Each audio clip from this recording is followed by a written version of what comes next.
Hello and welcome to TiPB Tidbits, where we cover those small yet memorable aspects of public television history in America. David Macaulay has a long history of illustrating and writing books relating to history, science, and technology. His breakthrough piece, The Way Things Work, has been well loved by children, critics, and woolly mammoth lovers everywhere. While a BBC series was developed based off that book, we won't be covering it today. Instead, we will be looking at the PBS adaptations of Macaulay's other works, produced by Unicorn Projects. We will be taking a trip through history and technology to build castles, construct cathedrals, raise pyramids, design Roman cities, build big, and take some time at the mill. Macaulay's first work to be adapted to PBS was based off his 1977 book Castle, premiering in 1983. Like with most of these TV adaptations, the episode cuts between live-action scenes of David Macaulay explaining the technology behind construction projects and animated scenes of characters performing design and construction. For Castle, Macaulay was joined by producer Sarah Bullen at Conwy Castle in Wales, one of several English castles built in Wales by King Edward I in the 13th century. The animated storyline covers the construction of the fictional Aberwyvern Castle by the Baron Lestrange, as well as a failed siege by Welsh warlords. Animation was done by the Animation Partnership under supervision of Carl Gover, with animators who had previously worked on such films as Heavy Metal, Watership Down, and Yellow Submarine. Animation Partnership would work on animation for the rest of Macaulay's adaptations as well. Voice actors include the likes of Ronald Baddeley, Brian Blessed, Ellis Jones, Freddie Jones, Roy Purcell, and Marie Sutherland. In all, it's an excellent adaptation. Don't gorge. Don't pick your teeth with your knife or wipe your hands on the tablecloth. But there are so many rules to remember, it could make you lose your appetite. And don't spit on the table or over it. I wasn't going to. I should hope not. Castle became such a success that another special was put together in 1986, this time based off Macaulay's first book, 1973's Cathedral, the story of its construction.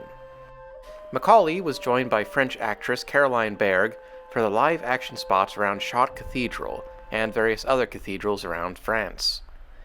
The animated segments chronicle the construction of the fictional cathedral of Notre-Dame de Beaulieu, as observed by Brother Pierre.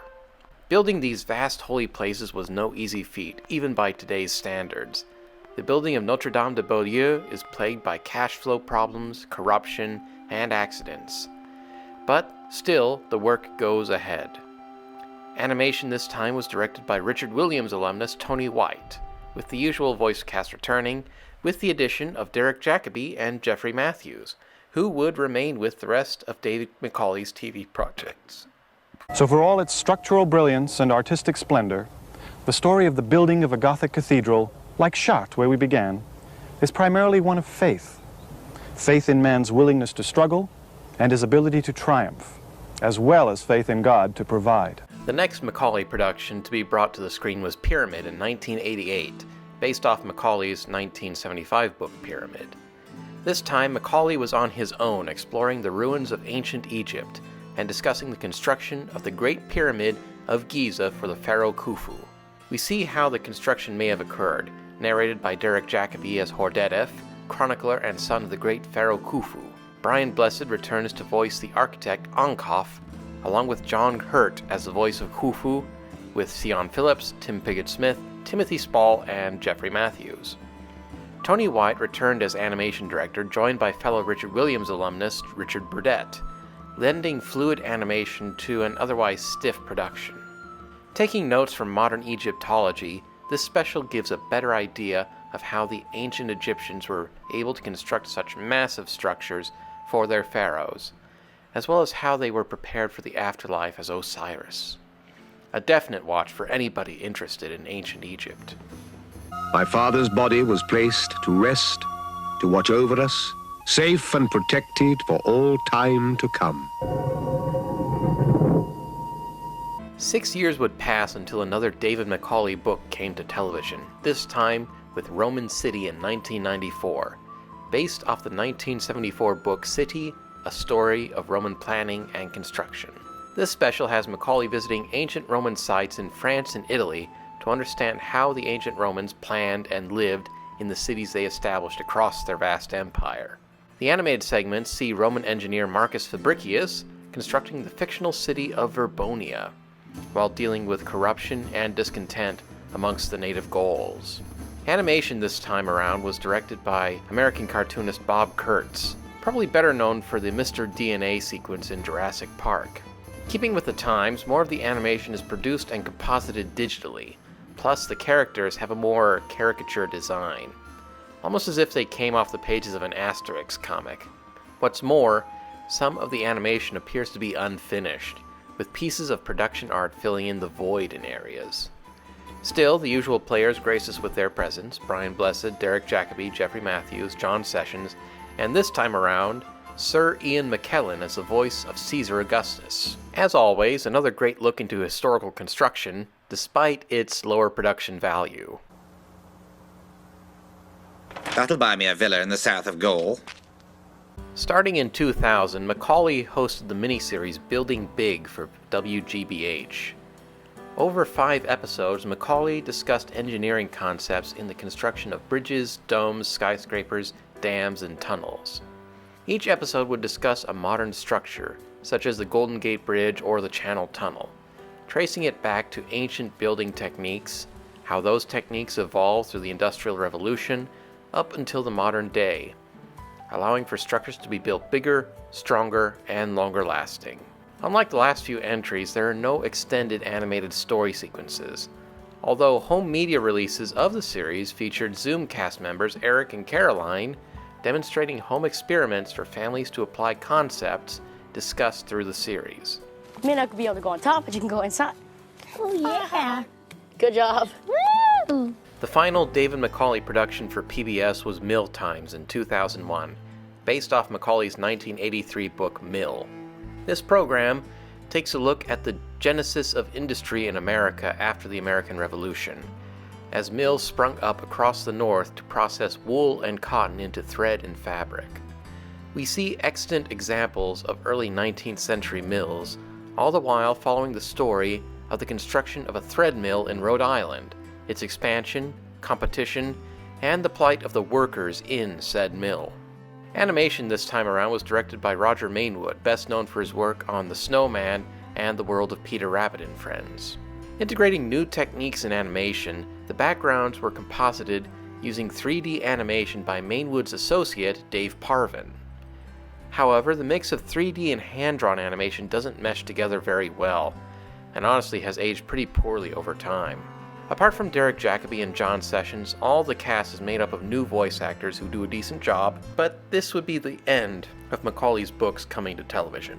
Since his final foray in public television, David Macaulay has continued writing and illustrating books for curious minds around the world, updating his masterpiece The Way Things Work for a modern audience, and despite being nearly 80 years old, he shows no signs of slowing down anytime soon. Should he return to PBS, he would be most welcome. If they just look harder at things, if they just notice more things, then I feel like I've really done my job. Because that is sort of an ongoing conversation between you and the world around you. Now, on to the PBS member station spotlight. This time we're heading back to California for a look at KQED, San Francisco. KQED first signed onto the airwaves in 1954, originally broadcasting for just 2 one-hour time slots per week. In spite of its limited broadcast schedule, the station consistently lost money, leading to a special auction in 1955 to raise funds and keep the station on the air, essentially an ancestor of the modern-day pledge drive. Originally, the station was a member of National Educational Television, but joined up with the newly formed Public Broadcasting Service in 1970. Also in 1970, KQED inherited a second station, KQEC, but erratic schedules and an excess of off-air periods led to the FCC revoking KQED's license to the station. Further lack of funding eventually led to the station airing 30-second advertising spots in 1995. However, in 2006, KQED merged with KTEH San Jose to form KQED Incorporated. During its time on the airwaves, KQED has been a source of controversy. In 1992, the station entered a legal battle for the right to videotape the execution of Robert Alton Harris at San Quentin Prison. And in 1994, the station co-produced the drama series Tales of the City alongside the BBC as a 6-part series for American Playhouse. Although the series achieved high viewing figures, it drew criticism for its themes of homosexuality and scenes of nudity and drug use. Facing threats of funding cuts, KQED had to drop out of the production of a second series. But programming for KQED includes local programs such as Check Please Bay Area, Spark, Truly CA, and Quest, and a number of documentaries about neighborhoods in San Francisco.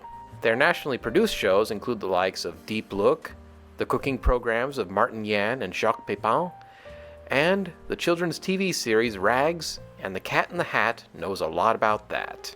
Today, KQED and its sister stations bring PBS programming to the whole of the Bay Area and Central California.